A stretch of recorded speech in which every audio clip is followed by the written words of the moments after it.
hidupku dan karya tangan-Mu. Ku tersanjung karena semua yang baik dalam hidupku, itulah karya-Mu. Kau beri kesempatan yang baru, dan ku ingin mengenal-Mu, Tuhan, lebih dalam dari semua yang ku kenal. Tiada kasih yang melebihi-Mu. Ku ada untuk menjadi penyembah-Mu.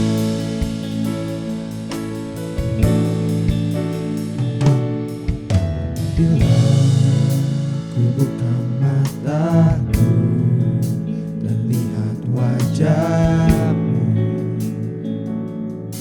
ku terkagum. Bila ku lihat hidupku dan karya tangan-Mu, ku tersanjung karena semua yang baik dalam hidupku, itulah karya-Mu. Beri kesempatan yang baru, dan ku ingin mengenal-Mu, Tuhan, lebih dalam dari semua yang ku kenal. Tiada kasih yang melebihi-Mu. Ku ada untuk menjadi penyembah-Mu, dan ku ingin mengenal-Mu, Tuhan, lebih dalam dari semua yang ku kenal. Tiada kasih yang melebihi-Mu. Ku ada untuk menjadi penyembah-Mu.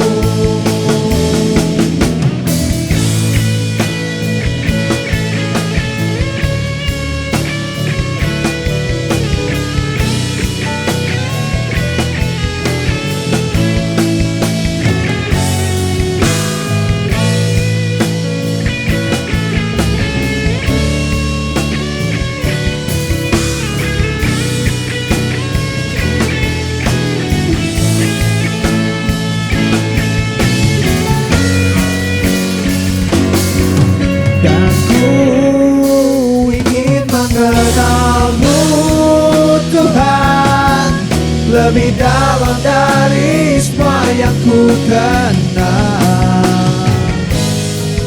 Tiada kasih yang melebihi-Mu. Ku ada untuk menjadi penyembah-Mu. Sebentar kita akan mengambil perjamuan kudus untuk memperingati pengorbanan Tuhan Yesus di kayu salib untuk menebus dosa kita.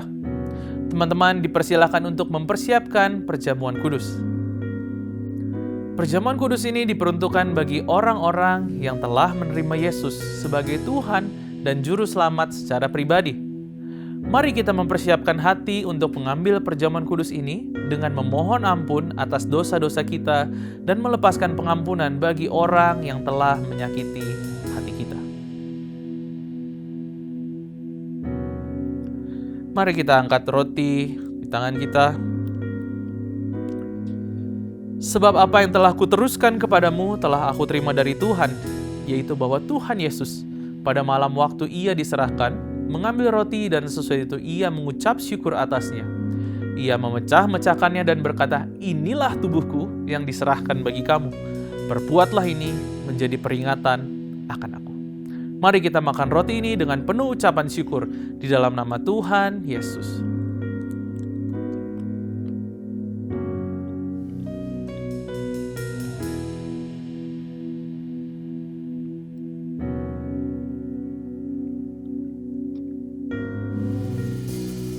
Kita angkat cawan di tangan kita. Demikian juga ia mengambil cawan sesudah makan lalu berkata, "Cawan ini adalah perjanjian baru yang dimeteraikan oleh darahku. Perbuatlah ini setiap kali kamu meminumnya menjadi peringatan akan aku. Sebab setiap kali kamu makan roti ini dan minum cawan ini, kamu memberitakan kematian Tuhan sampai ia datang." Mari kita minum anggur ini dengan penuh ucapan syukur di dalam nama Tuhan Yesus.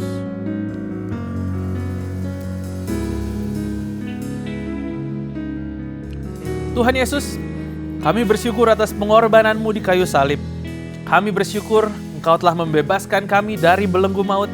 Kami bersyukur kami punya Raja yang hidup, Tuhan. Segala kemuliaan hanya bagi-Mu, Raja di atas segala raja. Di dalam nama Tuhan Yesus Kristus, kami berdoa. Amin. Mari sama-sama kita naikkan pujian bagi Tuhan. Dan ku ingin mengenal-Mu, Tuhan, lebih dalam dari semua yang ku kenal. Tiada kasih yang melebihi-Mu.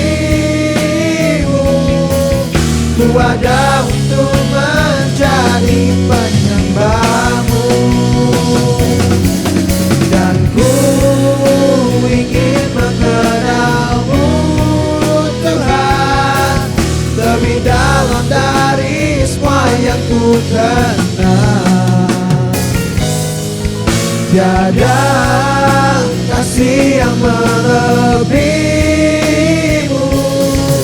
Ku ada untuk menjadi penyembah-Mu. Tinggikan Bapa.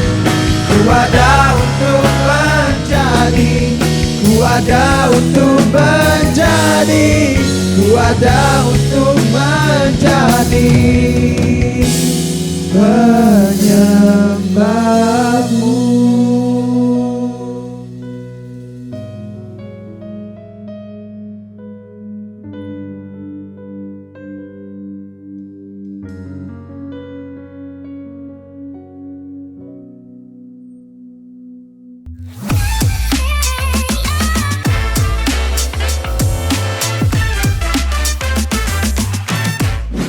Halo teman-teman Kampus Connection, selamat datang di ibadah online khusus mahasiswa. Gimana kabarnya teman-teman? Saya berharap kita semua ada dalam kondisi yang baik ya. Kita bersyukur kalau kita baru saja mengambil perjamuan kudus untuk mengingat kematian Yesus di kayu salib yang menebus setiap dosa kita. Kita bersyukur karya penebusannya di kayu salib membebaskan kita dari belenggu maut. Teman-teman, sebentar kita akan sama-sama belajar kembali kebenaran firman Tuhan. Mari kita siapkan hati kita bersatu di dalam doa. Kami bersyukur Tuhan untuk hari ini kalau sebentar kami akan mendengarkan firman Tuhan. Berbicaralah kepada setiap kami ya Tuhan. Kami buka hati kami buka telinga kami siap untuk mendengarkan firman Tuhan. Kami menyerahkan waktu ke depan dalam tangan-Mu Tuhan. Di dalam nama Tuhan Yesus Kristus kami berdoa. Amin. Pada tahun 2003, ada sebuah jurnal tentang kepribadian dan psikologi sosial yang dipublikasikan oleh dua orang ahli psikologi yang bernama Dr. Robert Emmons dari University of California dan Dr. Michael McCullough dari University of Miami. Jurnal tersebut berisi riset tentang rasa syukur atau yang disebut gratitude. Dalam penelitian yang melibatkan sekitar 200 orang peserta ini, mereka meminta para peserta untuk menuliskan beberapa kalimat sepanjang 10 minggu.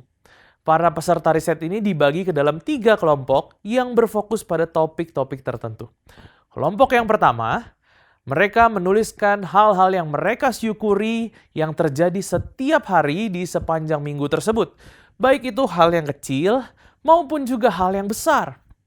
Contoh hal-hal yang dituliskan oleh mereka adalah bersyukur karena bisa bangun pagi ini, bersyukur karena punya teman yang baik, punya orang tua yang luar biasa, dan kalimat-kalimat syukur lainnya.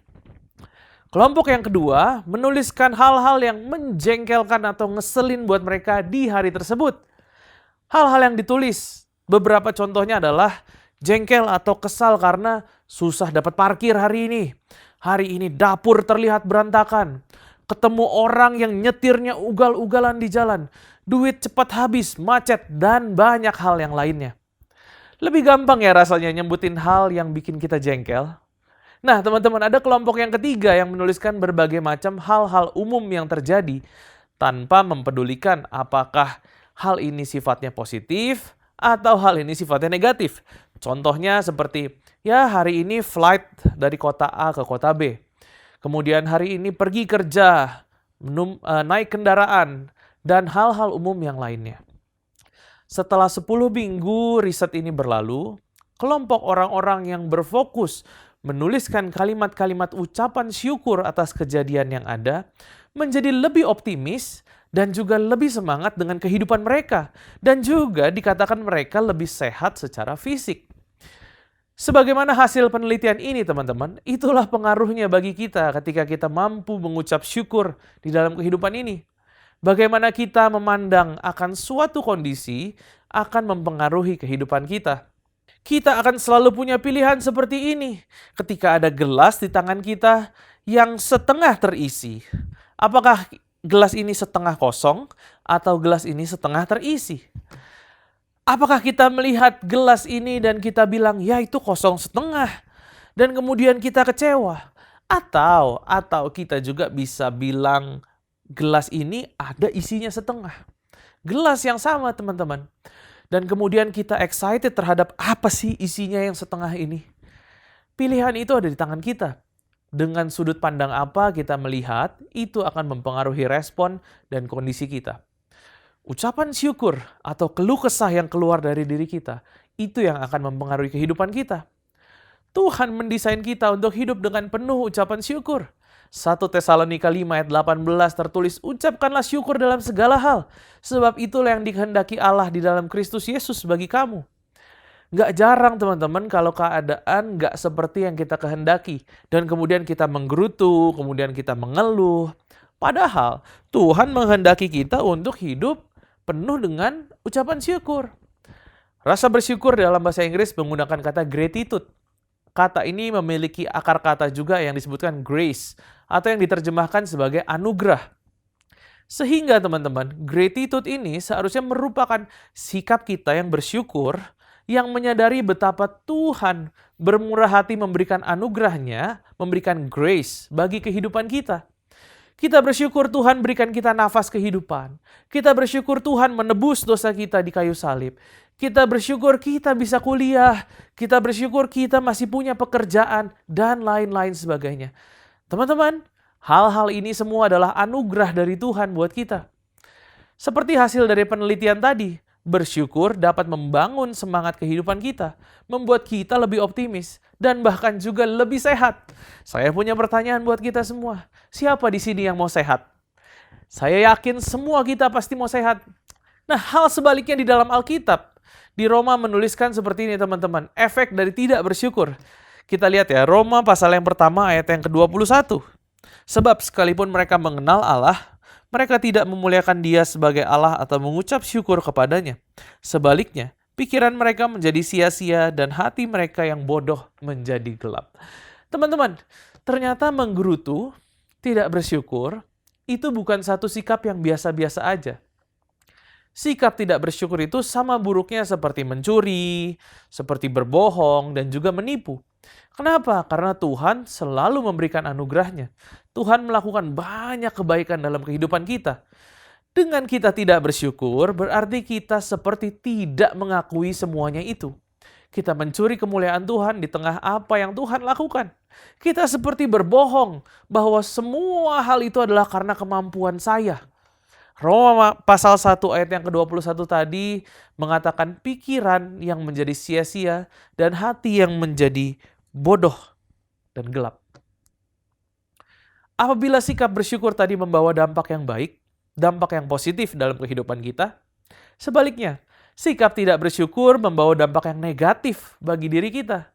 Kita harus punya gratitude, mengucap syukur, karena anugerah yang Tuhan berikan senantiasa ada dalam hidup kita setiap hari. Tidak ada hari kita yang terlewat tanpa anugerah Tuhan. Pertanyaannya bagi kita teman-teman, sudahkah kita mengucap syukur kepada Tuhan?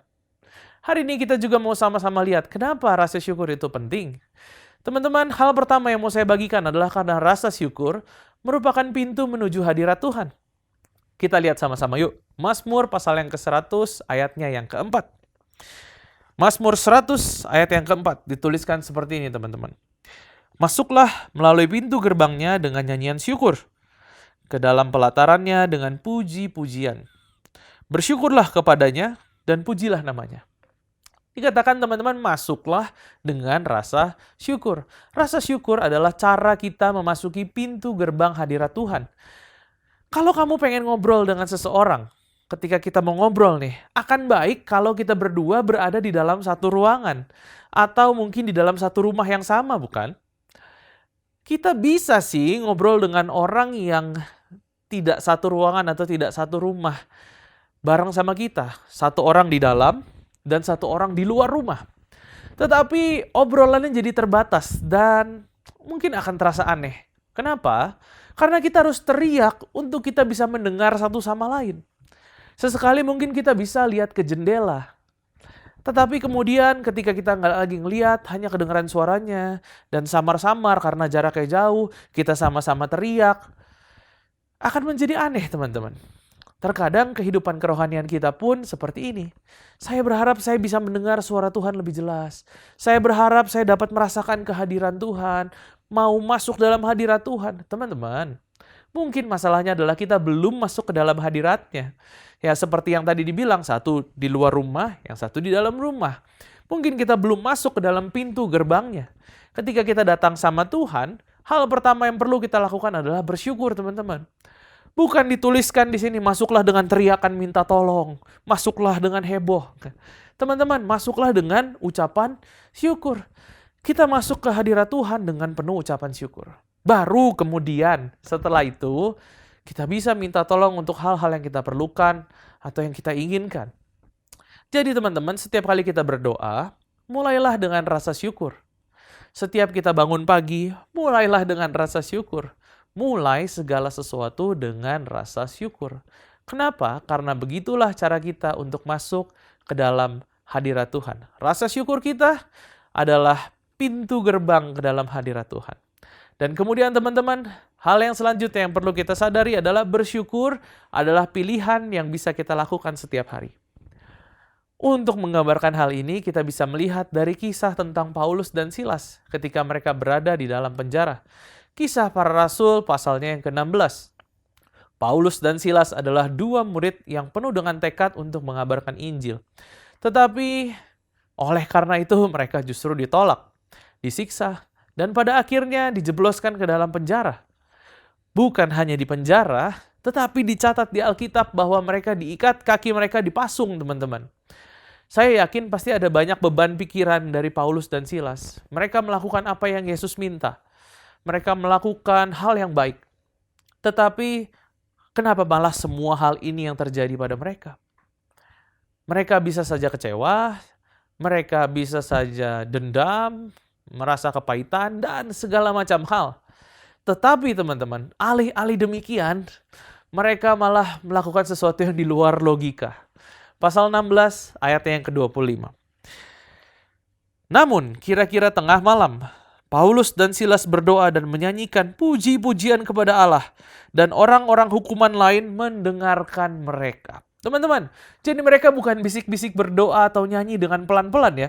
Di sini dibilang mereka menyanyikan puji-pujian dan orang-orang hukuman lain mendengar mereka. Orang lain bisa mendengar mereka. Mereka nyanyi dan berdoa dengan keras berarti di situ. Lanjut ayat 26 dituliskan, tetapi tiba-tiba terjadilah gempa bumi yang hebat sehingga fondasi-fondasi penjara itu goyah. Seketika itu terbukalah semua pintu dan terlepaslah belenggu mereka semua. Ini adalah contoh yang sangat bagus tentang fakta bahwa kita tidak akan pernah bisa sepenuhnya mengendalikan keadaan. Tetapi kita selalu dapat sepenuhnya mengendalikan sikap diri kita. Kita tidak akan pernah bisa mengendalikan hal yang terjadi pada kita. Tetapi kita punya kendali penuh atas sikap atau tindakan yang kita lakukan dalam menanggapi keadaan tersebut. Paulus dan Silas Mereka membuat pilihan mereka. Meskipun mereka menderita, meskipun tubuh kita sakit, meskipun kita tidak benar-benar memahami situasi dan maksud di balik hal tersebut, kita akan tetap menyembah, kita akan tetap bersyukur, kita akan tetap memuji Dia dalam sikap yang penuh syukur. Hal yang indah dengan kisah ini adalah bahwa keputusan yang mereka lakukan, sikap yang mereka keluarkan untuk menanggapi semua cobaan ini dengan rasa syukur, menuntun mereka pada pembebasan diri mereka sendiri. Tetapi teman-teman, bukan hanya diri mereka, itu mempengaruhi semua orang di sekitar mereka. Karena dikatakan di sini, tidak hanya rantai mereka terlepas, dan tidak hanya pintu penjara mereka terbuka, tetapi setiap rantai di penjara dan setiap pintu di penjara terbuka. Artinya apa teman-teman? Ketika kamu dan saya memiliki sikap bersyukur, ketika kita memilih untuk bersyukur, itu tidak hanya akan mempengaruhi pribadi kita, tetapi itu akan mempengaruhi juga orang di sekitar kita, lingkungan yang ada di sekeliling kita. Rasa syukur akan mempengaruhi keluarga kita, rasa syukurmu akan mempengaruhi tempat kerjamu, rasa syukurmu akan mempengaruhi sekolahmu. Amin teman-teman. Jadi mari kita bawa kebebasan ke dalam komunitas kita. Mari kita bawa hadirat Tuhan dalam keluarga kita. Kita bawa hadirat Tuhan dalam sekolah kita. Kita bawa hadirat Tuhan dalam lingkungan pertemanan kita. Dan bahkan pekerjaan kita. Bagaimana caranya? Dengan memilih rasa syukur. Sehingga kita dapat terus-menerus masuk ke dalam hadirat Tuhan dan berjalan di dalamnya. Ucapkanlah syukur dalam segala hal. Sebab itulah yang dikehendaki Allah di dalam Kristus Yesus bagi kamu. Jangan lupa untuk mengucap syukur kepada Tuhan. Kenapa? Karena hidup kita ada karena anugerah-Nya. Kita bisa bertumbuh sampai detik ini, itu hanya karena anugerah Tuhan. Kita bisa sekolah, kita bisa kuliah sampai dengan hari ini. Atau bahkan teman-teman yang sudah bisa lulus, itu karena anugerah Tuhan. Hari ini kamu bisa dapat beasiswa di kampus atau bahkan melanjutkan studi S2, S3, mendapatkan beasiswa LPDP untuk kuliah ke luar negeri. Teman-teman, itu pun anugerah dari Tuhan buat hidup kita. Jangan pernah berhenti bersyukur kepada Tuhan, karena semua yang ada pada kita bersumber dari anugerah-Nya. Menyadari kebaikan dan keberadaan Tuhan akan menolong kita untuk bisa senantiasa mengucap syukur. Sebagai penutup teman-teman, saya mau mengajak setiap kita untuk latihan bersyukur. Karena sesuatu yang kita latih terus-menerus, lama-kelamaan akan menjadi kebiasaan kita. Gimana caranya? Ambil waktu setiap hari, bisa setiap pagi atau setiap malam, teman-teman bisa menentukannya sendiri. Tuliskan 3 hal yang kamu syukuri. Hal besar, hal kecil, semua yang bisa disyukuri. Yang penting, satu hal yang konkret dan spesifik. Ingat ya teman-teman, konkret dan spesifik. Contohnya seperti ini teman-teman. Saya bersyukur, saya punya kuota buat saya mengikuti ibadah online ini hari ini. Bisa juga gini teman-teman. Saya bersyukur tadi pagi saya jalan ke kampus, jalanan lancar, nggak macet dan saya bisa nggak telat kuliah. Tuliskan dan ucapkan hal untuk disyukuri itu setiap hari. Seperti yang tadi di awal sudah saya sampaikan teman-teman, para peneliti menemukan ketika kita bersyukur, kita jadi jauh lebih bergembira dan kita tidak terjebak di dalam depresi. Kalau kita teruskan, kita lebih tenang dan kita penuh dengan sukacita. Siapa di sini yang mau bahagia hidupnya? Saya yakin setiap kita pasti mau bahagia. Saya mau bahagia. Teman-teman, saya yakin semua mau bahagia. Salah satu jalan ninjanya supaya kita bahagia namanya bersyukur. Sama-sama kita belajar punya rasa syukur, gratitude, senantiasa mengucap syukur kepada Tuhan. Mari kita berdoa mengakhiri firman Tuhan hari ini. Kami bersyukur Tuhan untuk firman-Mu yang sudah disampaikan hari ini. Kami hari ini datang ke hadapan-Mu Tuhan. Kami mohon ampun apabila dalam kehidupan kami masih kurang untuk bersyukur kepada-Mu ya Tuhan. Kami mohon ampun apabila kami masih suka mengeluh di dalam kehidupan kami. Tuhan, kami menyadari bahwa Tuhan begitu baik dalam hidup kami dan anugerah Tuhan senantiasa ada dalam hidup kami. Tuhan mampukan kami, ajarkan kami untuk kami bisa senantiasa bersyukur di dalam kehidupan kami. Karena kami tahu kuasa Tuhan tidak terbatas. dan anugerah Tuhan senantiasa ada bagi kami. Ajar kami untuk melihat kehidupan kami dengan sisi yang positif, dengan sudut pandang yang Allah miliki, supaya kami mampu untuk bersyukur di dalam keseharian kami. Terima kasih Tuhan. Dan hari ini juga hamba-Mu melepaskan berkat bagi teman-temanku dimanapun mereka berada. Tuhan yang memberkati keluarga-Mu, biar ada pemulihan di tengah-tengah keluarga-Mu, relasi yang dipulihkan antara orang tua dengan anak, dengan saudara-saudaramu, dan ada kasih Allah yang dinyatakan di dalam keluarga-Mu. Tuhan juga yang memberikan hikmat, kepintaran di dalam kehidupan-Mu, yang memampukan Engkau untuk mengambil keputusan demi keputusan yang selaras dengan kehendak Tuhan. Terima kasih Tuhan. Ini doa kami hanya di dalam satu nama Tuhan Yesus Kristus. Kami alaskan doa kami. Haleluya. Amin. Apabila ada teman-teman yang memerlukan dukungan doa ataupun konseling lebih lanjut, jangan ragu untuk scan QR Code yang tertera di bagian bawah layar ini.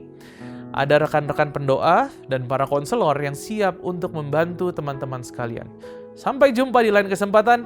Tuhan Yesus memberkati.